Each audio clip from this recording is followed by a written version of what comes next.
Assalamualaikum warahmatullahi wabarakatuh. Kami dari kelompok 1 ingin menjelaskan perihal materi Digital Vertex, model dari bisnis digital dan e-commerce.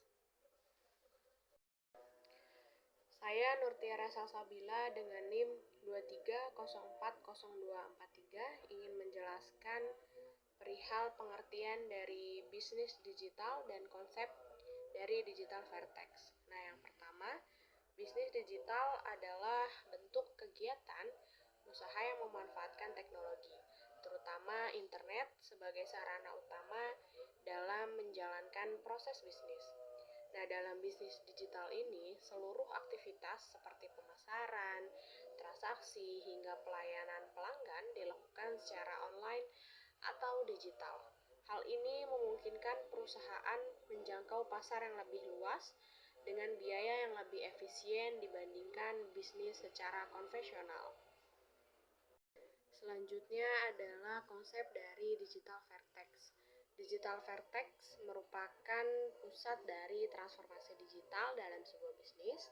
Nah, konsep ini menekankan pentingnya integrasi dari berbagai teknologi seperti data, platform, digital, dan sistem operasional agar dapat berjalan secara terhubung. Dengan adanya Digital Vertex, perusahaan dapat meningkatkan efisiensi kerja, mempercepat pengambilan keputusan, serta memberikan pengalaman yang lebih baik kepada para pelanggan. Baik, sebelumnya perkenalkan nama saya Liana Destari. Pada kesempatan kali ini mungkin saya akan melanjutkan presentasi yang sebelumnya yang telah dipresentasikan oleh rekan saya. Mungkin kita langsung membahas saja kepada isi presentasinya. Kebetulan saya di sini menjelaskan tentang model bisnis digital. Baik, kita memasuki materi selanjutnya tentang jenis model bisnis digital. Nah, untuk poin pertama ini kita ada di B2C. B2C ini yaitu business to customer. Jadi, perusahaan menjual produk atau jasa langsung kepada konsumen akhir melalui platform digital. Mungkin disederhanakannya kita membeli suatu barang di online shop. Lalu ada di B2B. B2B ini business to business.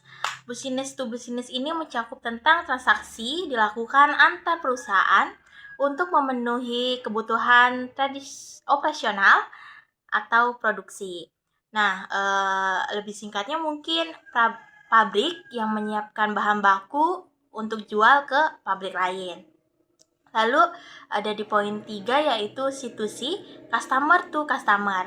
Jadi C2C ini mencakup tentang individu menjual produk atau jasa kepada individu lain melalui perantara platform. Mungkin bisa disederhanakannya kita menjual barang bekas ke orang lain lewat marketplace.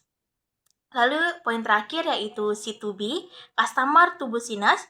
Mungkin C2B ini mencakup tentang individu menawarkan produk atau jasa kepada perusahaan, biasanya berbasis keahlian. Model-model ini menunjukkan bagaimana hubungan antara pelaku bisnis terbentuk dalam ekosistem digital. Bisa kita sederhanakan mungkin tentang freelancer, desain, atau logo dalam perusahaan. Mungkin cukup sekian presentasi saya, akan dilanjut oleh rekan saya. Terima kasih. Baik, di sini saya akan melanjutkan presentasi yaitu contoh model bisnis digital. Marketplace adalah platform yang mempertemukan penjual dan pembeli dalam suatu tempat. Yang selanjutnya subscription, yaitu pengguna membayar secara berkala untuk mengakses layanan. Yang selanjutnya freemium, yaitu layanan dasar gratis dengan fitur tambahan berbayar. Model-model ini berkembang pesat karena kemudahan akses, dan fleksibelnya. Yang selanjutnya adalah pengertian e-commerce. E-commerce adalah kegiatan jual beli barang atau jasa yang dilakukan melalui media elektronik, khususnya internet. Dalam e-commerce, proses transaksi tidak lagi dilakukan secara langsung, melainkan melalui sistem digital yang memungkinkan pembeli dan penjual berinteraksi tanpa batasan lokasi dan waktu. Perkenalkan, nama saya Ulan dengan NIM 2304010. Saya di sini akan menjelaskan tentang jenis e-commerce dan komponen e-commerce. Yang pertama yaitu jenis e-commerce. Jenis e-commerce yang pertama ada marketplace, yaitu menyediakan tempat bagi banyak penjual. Kedua ada online shop, yaitu toko digital milik sendiri. Ketiga ada social commerce, yaitu penjualan melalui media sosial. Keempat ada dropshipping, penjual tidak perlu menyimpan stok barang. Setiap jenis memiliki keunggulan dan strategi yang berbeda. Selanjutnya yaitu komponen e-commerce. Komponen e-commerce dibagi menjadi 5. Yang pertama, produk sebagai inti bisnis. Yang kedua, platform digital sebagai media transaksi. Ketiga, yaitu sistem pembayaran untuk proses transaksi. Keempat, logistik untuk pengiriman barang. Dan yang terakhir, kelima, customer service untuk pelayanan pelanggan. Semua komponen ini harus saling terintegrasi agar bisnis berjalan dengan optimal. Perkenalkan, nama saya Ulan dengan NIM 2304010.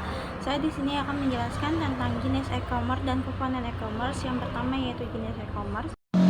Jenis e-commerce yang pertama ada marketplace, yaitu menyediakan tempat bagi banyak penjual. Kedua ada online shop, yaitu toko digital milik sendiri. Ketiga ada social commerce, yaitu penjualan melalui media sosial. Keempat ada dropshipping, penjual tidak perlu menyimpan stok barang. Setiap jenis memiliki keunggulan dan strategi yang berbeda.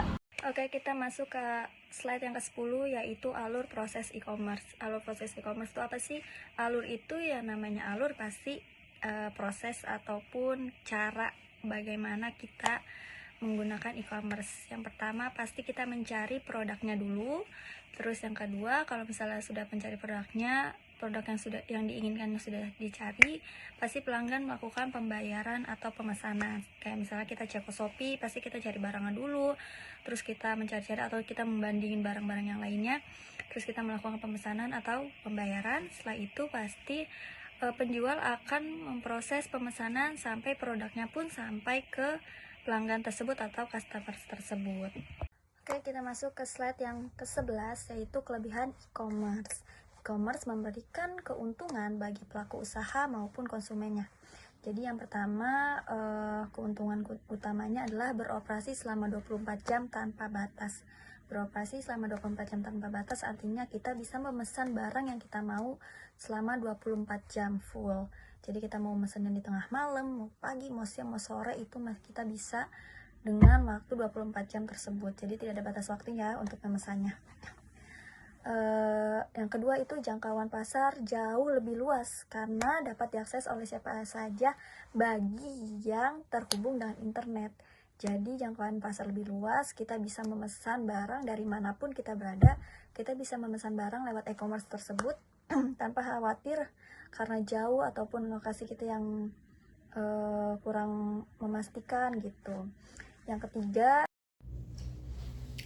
Baik, selanjutnya saya akan menjelaskan pada slide 12, yaitu tentang tantangan e-commerce. Jadi di balik berbagai kelebihan yang dimiliki, e-commerce tentu saja juga menghadapi sejumlah tantangan.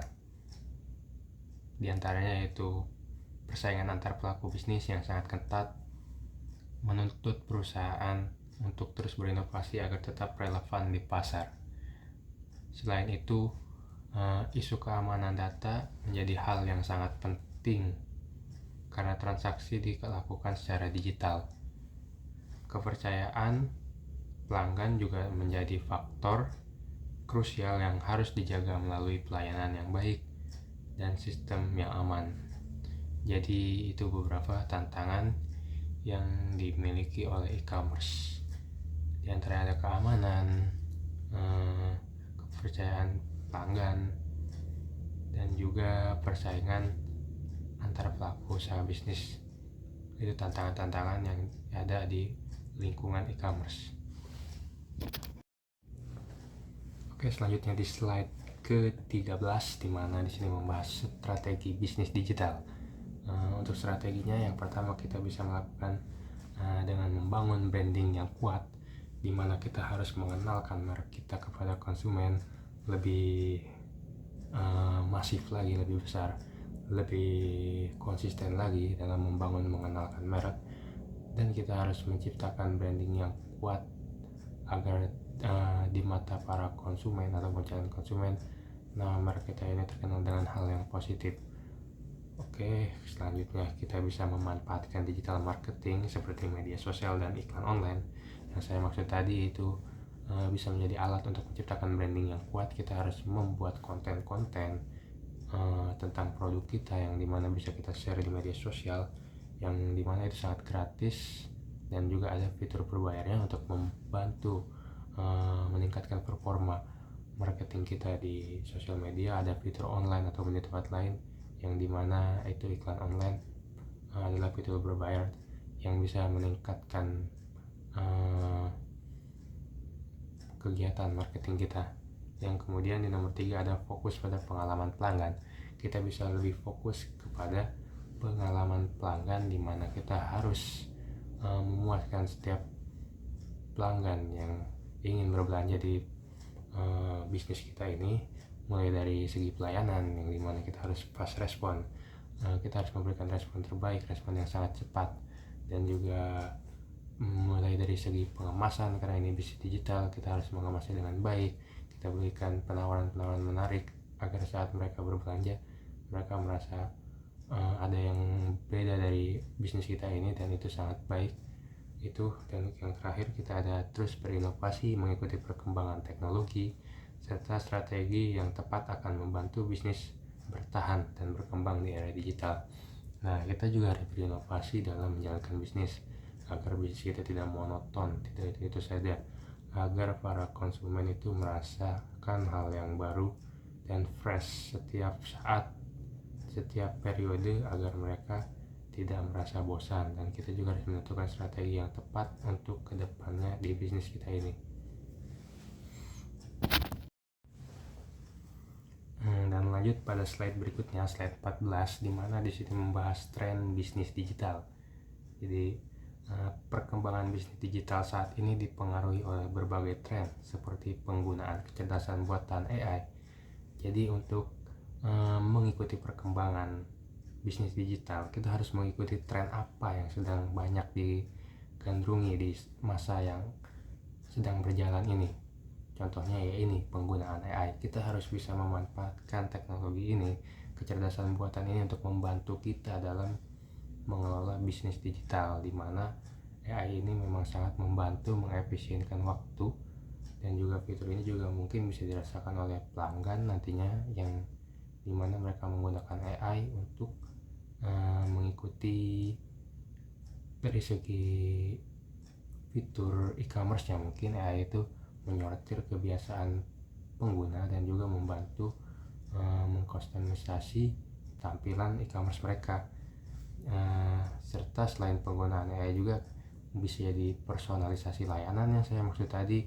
Fitur itu juga tren itu juga sangat sedang diminati oleh para konsumen, di mana mereka bisa mengkustomisasi layanan mereka, mempersonalisasikan layanan mereka sesuai kebutuhan mereka, dan kita harus bisa mengikuti tren tersebut agar para konsumen selalu merasa puas. Dan kemudian meningkatnya penggunaan mobile commerce. Nah, jadi penggunaan mobile commerce ini meningkat tidak hanya di satu aplikasi mobile commerce saja. Jadi kita harus mengikuti untuk tidak membuka hanya di satu aplikasi mobile commerce saja. Jadi kita harus bisa mencoba di beberapa aplikasi mobile commerce yang sedang tren ini untuk mengikuti perkembangan tren tersebut. Nah, selain itu live shopping juga menjadi salah satu strategi baru yang banyak digunakan untuk menarik minat konsumen. Nah, jadi di tren-tren kali ini tuh sudah ada fitur yang namanya live shopping. Jadi kita bisa menawarkan produk kita secara live, bisa berhadapan langsung dengan konsumen-konsumen yang ada melalui media digital tersebut. Kita bisa menjawab pertanyaan-pertanyaan mereka secara langsung. Jadi ini tren yang sedang dijalani di era sekarang ini, yaitu fitur live shopping atau live promotion. Baik, akhirnya kita tiba ke slide terakhir, slide 15, di mana ini membahas tentang kesimpulan materi yang telah kita lewati tadi. Di sini kita bisa tarik kesimpulan bahwa Digital Vertex berperan penting sebagai pusat integrasi dalam bisnis digital. Nah, jadi Digital Vertex ini sangat penting untuk mengintegrasikan semua kegiatan dalam bisnis digital. Sebagai pusatnya kegiatan bisnis digital ada di Digital Vertex ini.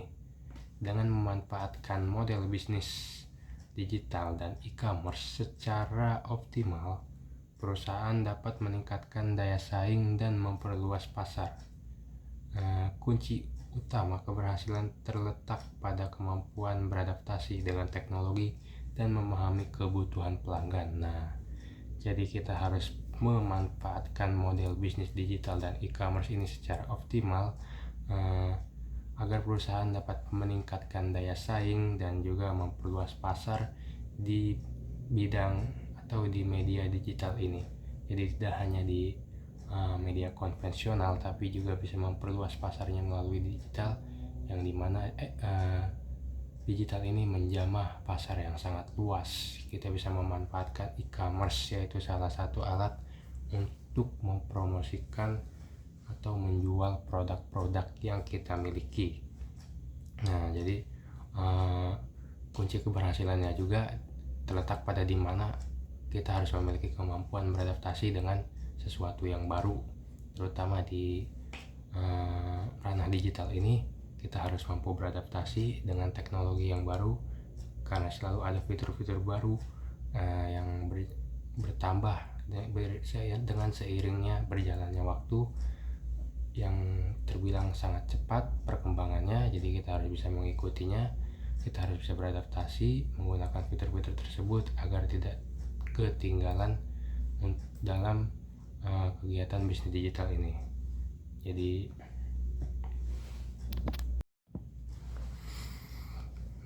Jadi itu semua adalah penjelasan singkat dari kami tentang Digital Vertex, model bisnis digital dan e-commerce yang telah kami sampaikan oleh kelompok kami, yaitu kelompok 1. Mungkin cukup sekian dari kami, kurang lebihnya mohon maaf. Kami ucapkan terima kasih. Wassalamualaikum warahmatullahi wabarakatuh.